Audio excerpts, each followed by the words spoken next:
Bay 4, a Toyota dealership outside Cincinnati. 8:47 on a Tuesday morning. A 2018 Camry rolls into the service drive with a P0420 code on the dashboard.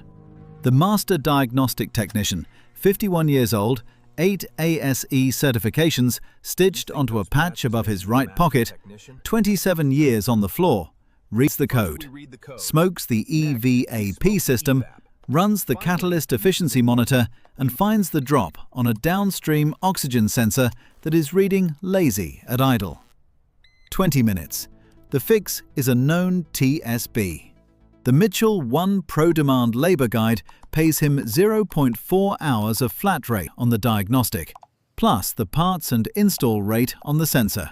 His flat rate hourly is $36. He flags an hour and a half on the whole ticket, $54.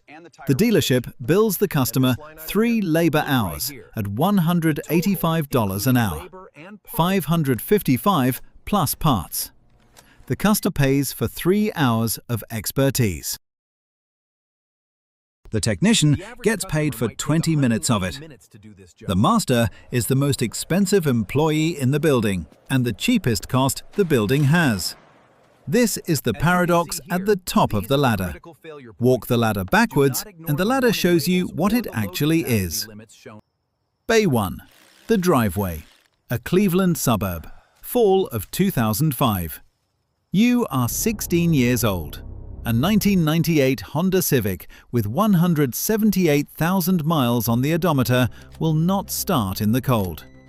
The shop you called over the phone wants $400 for a fuel pump. The AutoZone 3 exits down the interstate has the same part on the shelf for $42. You have a YouTube video that says you can do it in 2 hours. It takes you 7. You drop the gas tank in your father's driveway with no transmission jack. 2 cinder blocks and a 2x4 instead. You scrape your right wrist on the crossmember and cut bleeds into the gasoline, and the gasoline soaks the cuff of your sleeve, and you smell like Sunoco for the rest of the weekend. The wiring connector breaks when you pull it because you didn't push the locking tab first. You drive to a 24-hour parts store at 12:30 in the morning in your mother's car for a $6 replacement connector. You finish at 3 a.m. on Sunday. The pump runs. The Civic starts. Look at his hands at the end of that night. The knuckles are split. There is grease in the lines of his palms that will not wash out for a week. They are not a kid's hands anymore. He saved $358 and is now convinced he is good at this. Bay 2. The Lube Pit. 19 years old. Valvoline instant oil change. Store 7-something off the interstate. $12.50 an hour to start, per the wage posting at the BLS occupational tables for entry-level automotive lube specialists. The pit is 4 feet below the cars. Your shoulders spend 7 hours a day above your head with a wrench in your fist or an air gun on a coiled hose. By month 4, your right rotator cuff has a click in it that did not exist in October. The job is 2/3 upsell. The script is laminated on a lanyard in your apron. Air filter, cabin filter, power steering flush, transmission service, coolant exchange, wiper blades.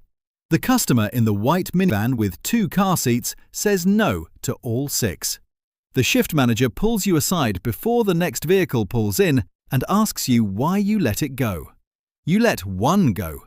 You learn to argue more aggressively next time. You also learn the difference between knowing cars and selling car services. They are not the same job. One of them is the job you walked in here to do. The other is the job they pay you for. You can still feel gasoline in your sleeve from 3 years ago. Bay 3. The Apprentice Bay. 21 years old. You leave the chain for a 4-bay independent shop on a state road outside the city. The owner is 56. He is a master tech with 3 blown discs in his lower back, an ex-wife in the next town, and a wholesale account at Napa that he lets you order parts through. $18 an hour. He teaches you to talk to spec, to listen to an idle, to read fault codes with a snap-on Modis scan tool from 2004 that he keeps in a beat aluminium flight case.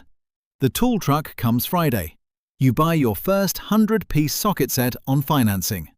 $68 a week for 37 weeks.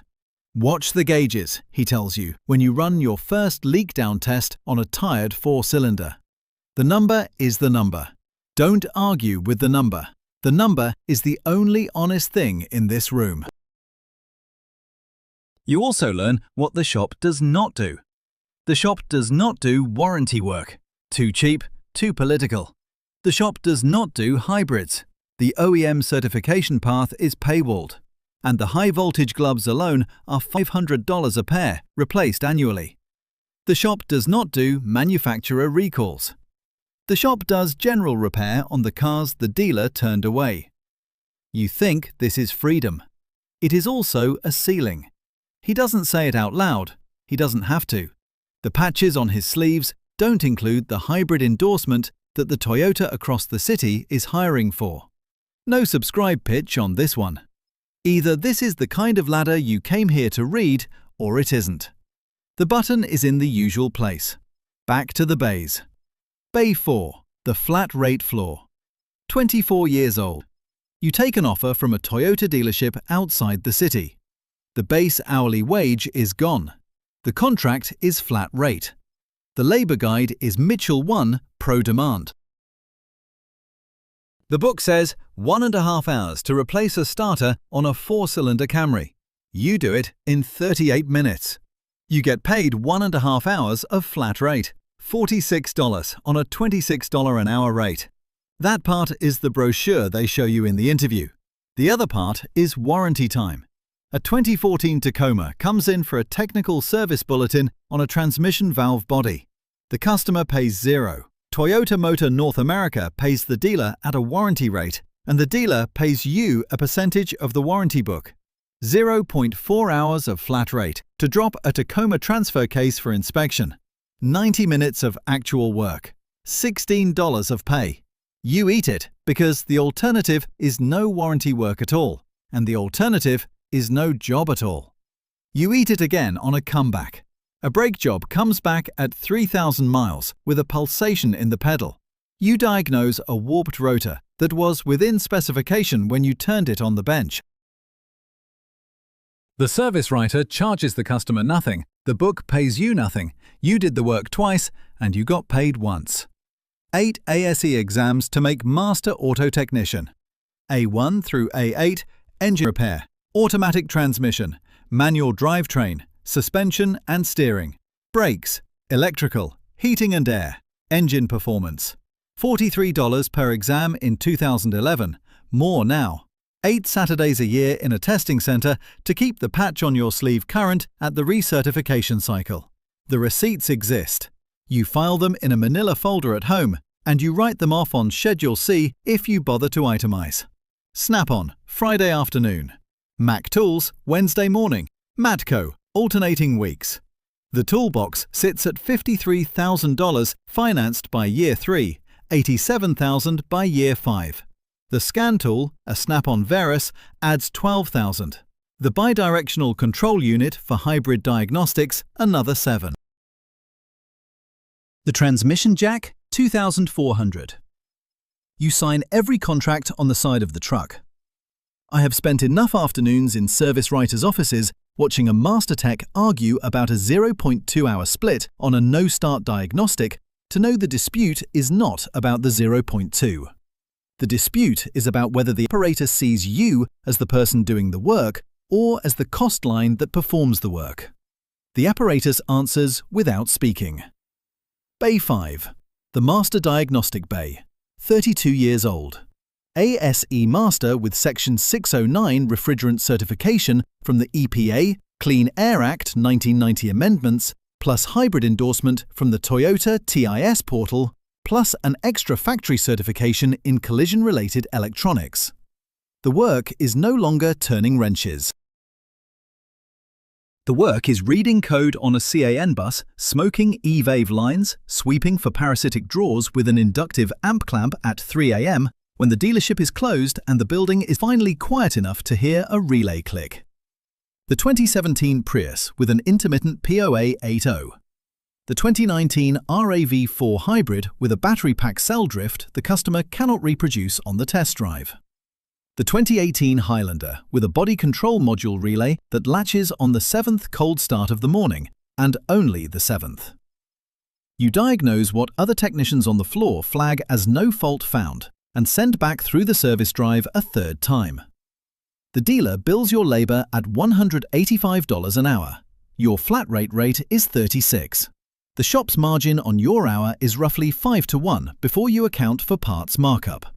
The paperwork shows otherwise. The service manager will sit you down and walk you through a profit and loss statement with overhead loaded in, utilities, the lift maintenance, the OEM software subscription that costs the dealership $1,500 to $4,000 a year per make, the floor plan financing on parts inventory. He is not lying to you. He is not telling you the whole truth either. Both of those things are also true. What I keep coming back to is, and I have spent the last several months on the BLS Occupational Outlook tables, the ASE certification rolls, and the consumer complaint dockets posted at state attorney general offices in Ohio, Texas, and California. The shop owner is not the villain in this story. The shop owner has his own debt. The OEM is the apparatus. The flat rate manual is the apparatus. The tool truck financing is the apparatus. 3 different parties are taking a percentage of every hour you flag, and none of them are sitting on a stool in the break room. Year 15. The body starts answering questions you didn't ask. Your right shoulder no longer rotates above your head without a click that wasn't there at 25. You drop a torque wrench on your knee in the spring, and the knee remembers it through 3 weeks of November. The hearing in your left ear shifts a register after 1,000 impact gun cycles. You realize, sitting on a stool in the break room at 6 p.m. on a Wednesday in January, that your most valuable skill is also the skill your health insurance will not cover the day you can no longer perform it. He doesn't say that part out loud either. He calls his cousin, who works construction. He prices out a shop of his own. Bay 6, the shop floor, 41 years old. A 4-bay independent in a Pittsburgh suburb whose previous owner, a 63-year-old former Goodyear district manager, named the property transfer record at the Allegheny County Recorder of Deeds, is selling and retiring to Florida. Asking price $385,000. SBA 7A, loan through a local credit union. You put $42,000 of your own cash down. You sign personal guarantees on the SBA note, on the equipment lease, on the EPA waste oil pickup contract, on the lift inspection service agreement. The deed is public record. The wrenches stay in the box. The work is now payroll, insurance, the gross receipts return, the Yelp review the customer left because you wouldn't honor a coupon from a defunct AAA promotion from 2019, the OSHA poster in the break room that needs updating, the workers' compensation audit that arrives every other April, the fire suppression inspection. 2 of your 3 technicians are good. The third is fine for brake jobs and tire rotations and a constant low-grade liability on anything diagnostic. You raise the door rate from $110 an hour to $145 over 4 years. 2 long-time customers leave the rotation.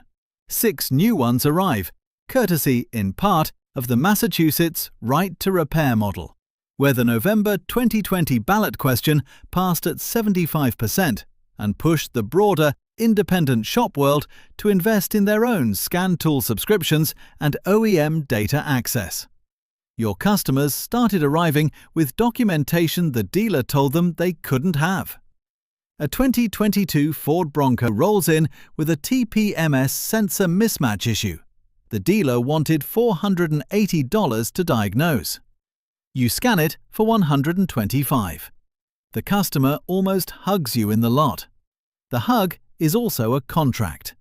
You will be his shop for the next decade if you do not disappoint him on the next job. Bay 7. The sale. 58 years old. 17 years of ownership. The shop is listed at $620,000. A 34-year-old former Master Tech walks in with his wife with a credit union pre-approval and with the same look you had when you signed for the place at 41. He has $85,000 in tools on the truck outside. He has a lumbar fusion scheduled for August. He has a son. You walk him through the books. Gross last year, $1.2 million.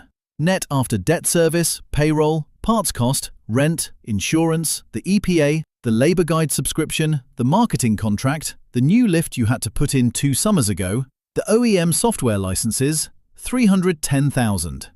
Your 17-year cumulative net after taxes is closer to $1.8 million than the 8 or 9 that some retired techs you knew used to claim at the bar.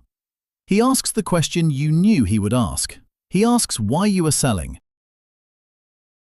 You tell him about the shoulder and the knee, and the way the second hour of a brake job feels different at 58 than it did at 38.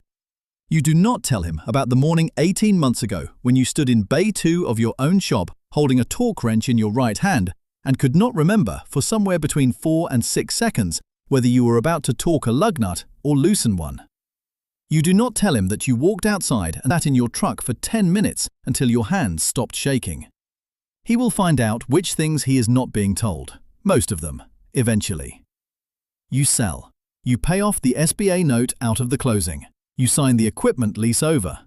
You walk to the lot once a month and you do not go inside. The young man in the bay you used to call yours is named on the new property record at the Recorder of Deeds by the end of the quarter. The 34-year-old is the man in Bay 6 now. His right shoulder will start clicking at year 9. His son is in a driveway in suburban Pittsburgh on a Saturday morning with a 2024 Honda Civic with a $42 fuel pump and a YouTube tutorial that says it takes 2 hours. It will take him 7. He will scrape his right wrist on the crossmember.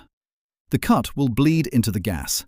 The keys to Bay 1 are in his pocket already. He does not know it yet.